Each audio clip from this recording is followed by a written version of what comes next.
What's going on, lovely ladies and gentlemen? This is the first inaugural episode of Podcast in a Moving Vehicle. This episode is Podcast in a Nissan Quest. Today was a very eventful day. I think we'll get into the actual events that transpired over the course of today and how it ended up being way more expensive than I could have hoped for. But long story short, Sandy and I we picked up Akshin from SJSU, and then we went up to Berkeley. And a lot of the goal was to just move some of my stuff in to the apartment, but the actual moving process itself was cut extremely short because of getting into the apartment. And I'll hand it off to Sandy to discuss what was the first problem that we encountered. Yeah, Jay sounds really depressed right now, but he definitely has a right to be. So, basically what happened is we went up to the apartment. Okay, first of all, we parked like half in the street, right? Because there was the person that parked basically parked like some even more context. I live on like a very busy street in Berkeley, like one of the main streets. So there is no like parking lot or street parking in front of my apartment. There's only like a loading zone, and the loading zone is just like a carve into the sidewalk. It isn't even a proper like almost parking spot that you can put into. And within this spot, there's a few cars that are already there, and there was a huge gap in between them. I couldn't fit my van just like parallel parking, so just the head of my van was inside the spot and the tail end was sticking into the road. Yeah, so we left the car there, right? But we had no other option, so we started unloading all the stuff out of Jay's car. We took a few chairs and we took a TV, right? So we bring it up to the apartment, and then Jay tells us, he warns us, he's like, yeah, so this door is really scuffed. Last time we came here, my dad had to do some like crazy maneuvers just to open it, right? So so Jay, first of all, doesn't even have the real key yet. He has a spare key that he made, which is like a super cheap key, and I don't think he was supposed to make one. No, I was allowed I was allowed to make one. Like, there wasn't a do not duplicate or whatever on it, right? I just think, in hindsight, that wasn't the most intelligent decision, just because the strength of metal used on this key wasn't the strongest, if you know where this is heading now. Yeah, so what happens is we try to stick the key in and turn it to the left, right, to unlock it, and no progress. Like, just turning it in normally, nothing. Like, didn't even move an inch. So then Jay FaceTimes his dad, and he's like, hey, how the hell did you get this to work last time, right? Jay's dad says, pull the door towards you and then try turning the key, right? It helps like a little bit. It moves like an inch maybe, right? The key goes into the hole perfectly fine. It's just the turning that doesn't work completely well. Yeah. So after Jay takes a go at it, all three of us try, and none of us can take it can turn it at all, right? So but we get it like turned a little bit, right? So it's not like on like it's not straight anymore, right? Yeah. So if you want to take the key out, you can't take it out anymore because it's not lined up. So now at this point we're like, yo, we should just call Jay's building manager. Okay, we already called him, but he didn't pick up, right? But at some point he like texted a response to something. We're like, okay, maybe we should just wait for him to give us the official key, because this key is like not that great, right? So we're like, okay, let's go take this key out. And this is where the problem arises. So I try as hard as I can to turn it back to the position that we put it in so we could take the key out. No luck. And then Akshin tries, and the key starts to get bent a little bit. And I think you see where this is going now. Jay, you want to tell them? Yeah. Or actually, Akshin, explain what happened. So Santosh tries, then I try, and then Jay's like, okay, let me try this. And holds onto it all his might, twists it back to the right. It's not going down or up. Yeah, so at this point I was like, dude, something's wrong with the lock. I don't know. And then the key's starting to bend too. Then Jay's like, all right, twist it as hard as you can, and snap, the key comes off. The top of the key comes off, and like there's maybe like 3-4 centimeters worth of key just sticking out, which we can grab onto and try to twist it back, which that won't go either. So at this point we're like, wow, okay, this is a very big deal now. This has gone from just a stuck key to like $120 and a stuck key. Like we knew we had to fork over some money at this point, because we're just like, shit, the key is stuck in the door, right? But these two still had some faith, so. Yeah, so at this point, we try his apartment landlord, whatever, let's call him Bartholomew. We tried him. Then Sandy and I were like, maybe we could like, because there's about 3-4 centimeters worth of key sticking out. We were like, maybe we could try pliers and twisting it back. And then Jay was like, let's call it locksmith. Locksmith would have taken like 30-35 minutes. We're like, in the meantime, might as well try some pliers. So we go get pliers. So trying to move this key to the right because basically all three of us just went too hard on it. Literally just broke it. Okay. No, you're bending it. What bending? What? Like the key itself. The key, like you're not actually getting it out. Let me see. No, you look. No. Don't make it even harder for Tim to get it out. Like we just bent it. Did we? Yeah. No, he's right. It just stopped moving.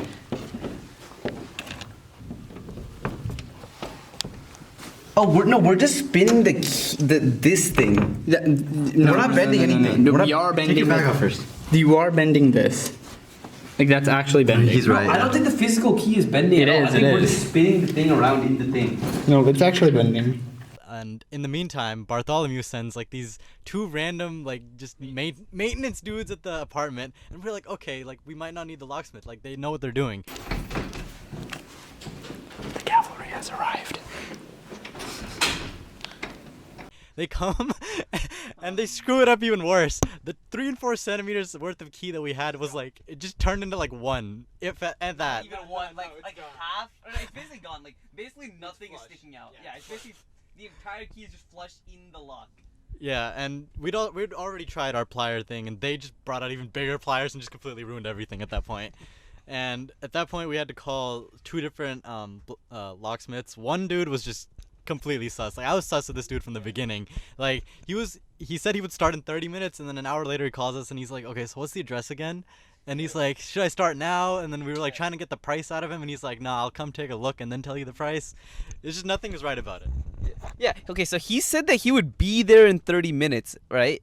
And then when, like 45 minutes later, he calls me. He's like, "Yo, should I leave right now? I'll be there in 35 minutes." I was like, "What?" Okay. And at this point, Jay made a wise decision. He found another locksmith company. I think like the second option on Google, and then he called them, and they picked up. They were much more responsive, and yeah. So and they said they had a job in Oakland. They were already out at, so they could pull up. So luckily, we switched the locksmith, and then they show up. So. Okay, and in between all of this, right, so we call the first locksmith, they give us the scuffed estimate, then the maintenance people come, they ruin it even more, and then we call the second locksmith and they tell us exactly, we're this far away, this is roughly how much it's going to cost. And I get depressed because they say it's $125. We do a lockout for $125. Right, this has gone from, yo, let's save 10 minutes and use my like scuffed duplicate key instead of waiting for the actual key. Actually, not even 10 minutes, right? He told us it would be there in the evening, right? So it's semi-justified because we thought if we didn't use this now, we would have just wasted the whole drive here. So that's what the motivation for using this even was. What? Cop there, watch it. A cop where? Okay, I'll give the microphone to you then. But yeah, so this has gone from just let's save some time into this is $125 of mistake, right? And the problem is it's getting worse and worse because I head down to contact the other locksmith, and by the time I return, the maintenance dudes have completely screwed up the key. Right, there is no key remaining. So any chance we had of just removing the key itself, like returning it to its standard position and then getting the key out, is gone. Like we now know that we just have to demolish this lock, and that is going to be expensive.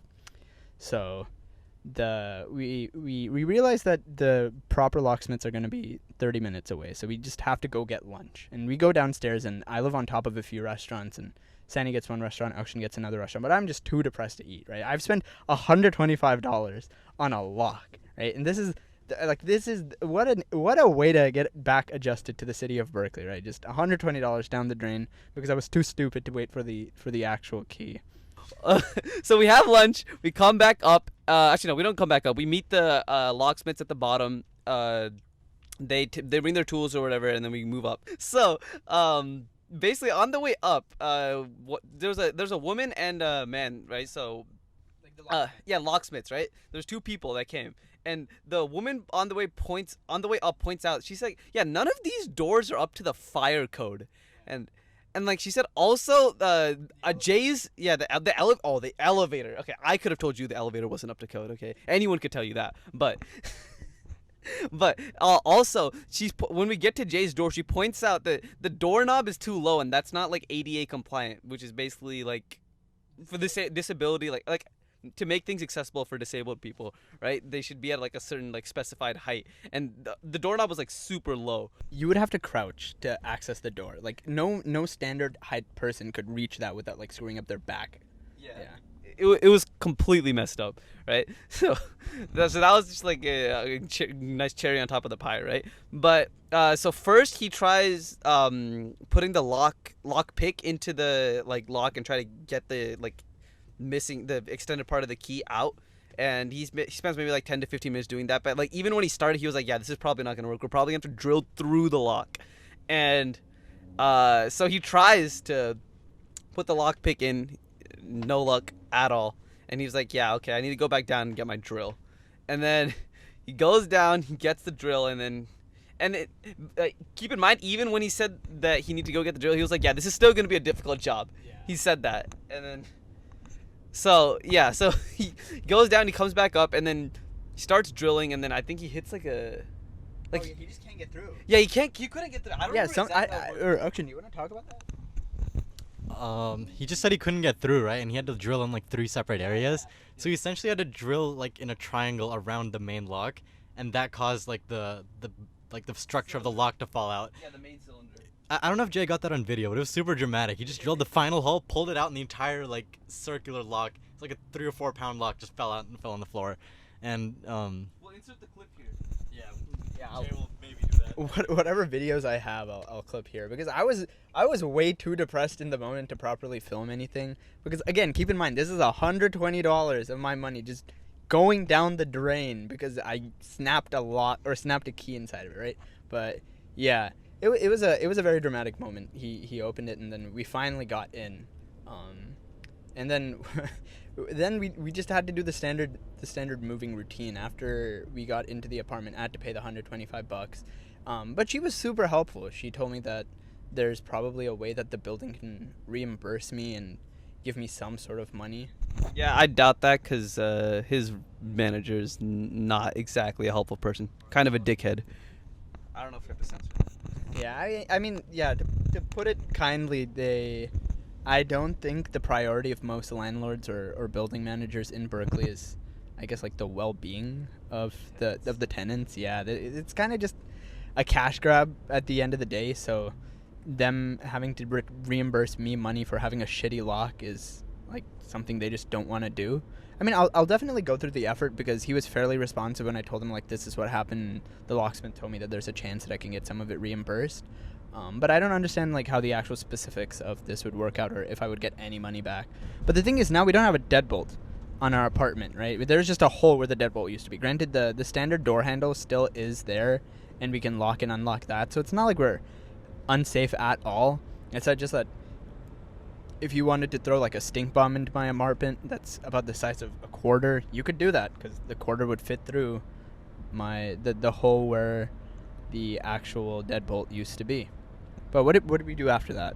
Oh. Well, I just want to add, I feel like you should reimburse him, because like there was a chance that they could have extracted the key before like the maintenance guys completely snapped off at least the part that was sticking out. Yeah, I think Akshan can also like verbalize this, but we specifically left a good amount of it like there, and even when we went and bought pliers, when we tried turning it, we were like, okay, we're gonna screw this up more, so we're not gonna touch it. Yeah. And then the dudes showed up, and they were just like, we thought they had their shit together. Yeah, it blew my mind that we had more like care about like, oh, we might mess this up, we don't know what we're doing, and the maintenance guys were like, nah, yeah, like we know what's up, and like they weren't even like true locksmiths or whatever. They just like brought out their even bigger pliers and just ruined it basically. But what happened? We finally got in. We had to clean up the shavings from the the metal basically, so it didn't like get stuck in any of our feet. One more detail is I remember the locksmith, like I think we told him about the maintenance people twisting off the point, and he was like, yeah, that made it way worse. Like that was the exact words that he used. Yeah, he basically told us that we would have been able to like properly extract the key had they not done that, because the location of where the key was like, it was feasible that we could have removed it or extracted the half bent key if the maintenance people hadn't ruined it even more.